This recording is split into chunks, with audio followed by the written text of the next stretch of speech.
Magandang buhay! Kumusta po kayo? May tuturing mo ba ang sarili mo bilang regalo sa iyong pamilya, sa ating bayan, o sa sinumpaan mong tungkulin? Sometimes we don't see ourselves as gifts. Hindi natin nakikita ang ating sarili bilang regalo. O may mga tao na hindi makita na tayo ay regalo. May mga taong tingin sa atin pasakit, problema, sakit sa kanilang dibdib, at gusto tayong bali-walain. Sa ating mga kapulisan, may tuturing ba natin na sila ay isang regalo sa ating bayan? O madalas ang nakikita natin ay ang pang-aabuso ng iilan?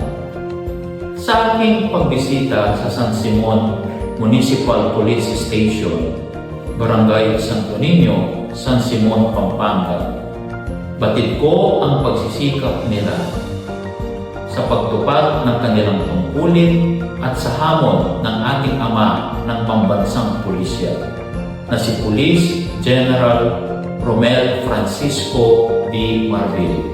Sa bagong Pilipinas, ang gusto ng pulis ay ligtas ka. Sa ating mga kapulisan na tapat sa kanilang tungkulin, batid ko na hindi sa bawat pagkakataon ay madaling gawin ang mabuti at tama. Subalit sa pagpili natin na gawin ang mabuti at tama, tayo ay nagiging modelo sa ating mga nasasakupan.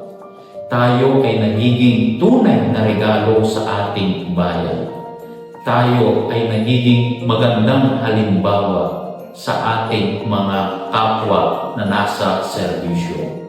Alam kong hindi madali, subalit lagi nating tatandaan, ang Diyos ay ginagabay niya tayo para may patupad natin ng mahusay at tama ang ating sinumpaang tungkulin.